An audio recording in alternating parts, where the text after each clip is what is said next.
Hey Rick, this is Paul. I just wanted to show you the Gar Wood, and we're still on build-up coats. Just wanted to give you a video update, which is we're gonna try to make that a Friday activity,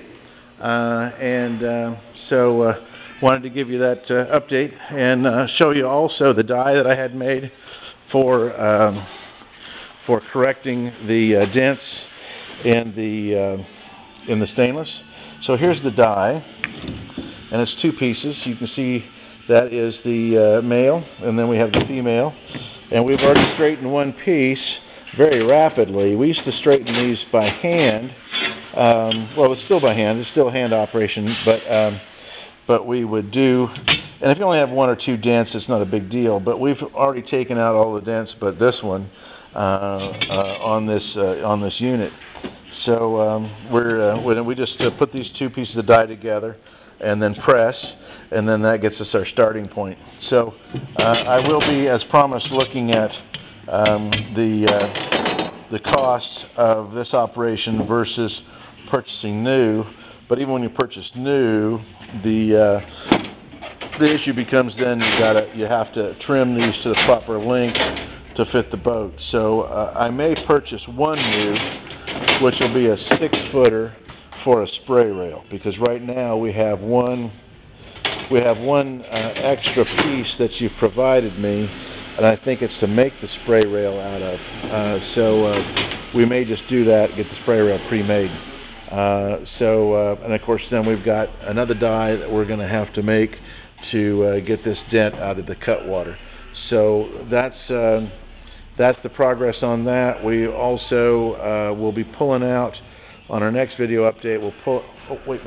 Our rig gun pulled out. No, I don't. Yes, I do. Yes. Okay. So these are the kick plates. They're part of the floor, and I wondered if you. I don't have any sealer on these, and these were stained. I think you may have stained them. You can see that they're pretty close in terms of the red color. Maybe I'll put some sealer on and let you take another look at it. Curiously, this is actually pine, and with a veneer of mahogany. It shows a little better on this one, veneer mahogany right up here. It's a rather thick veneer. It's like a 1/4 inch. And well, that one's painted on the back, but somewhere we were able to look at it and determine that it too was pine. So before we decide what to do with this, before we spend any time,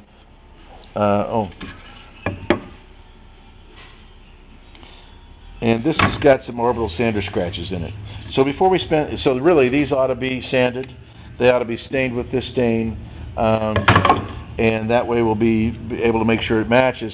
But the question is, geez, do you want me to go ahead and use these pieces that have been veneered, or do you want me to just go ahead and make you some new mahogany pieces? So that's the only question for the day is that. And what I plan to use on your seat back is, this is a different seat back. This is actually for another boat. But what I plan to use on the seat back is sapele, and this has been prepared for another coat of varnish right here. From here over, it gets bilge paint. But so the sapele ribbon stripe may be a better. There we go. That is a better example of the grain. And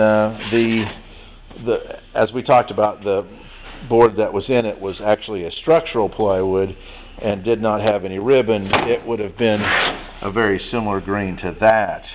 There is a very similar grain to that instead of the ribbon. So I'm planning on using the ribbon. Speak now, forever hold your peace. I have a sheet of 1/4 inch ribbon stripe coming in that is, it has a 1/16 inch veneer. This stuff has a 1/42 inch veneer, and all standard plywoods are being produced with the beauty grain of 1/42 of an inch.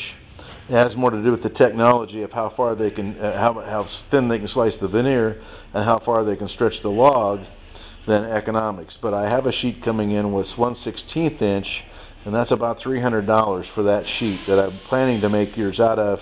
These sheets are about $150. So, you know, let me know if that's an issue. Okay. I think that's the update for you. We've been concentrating on the build-ups. Thanks.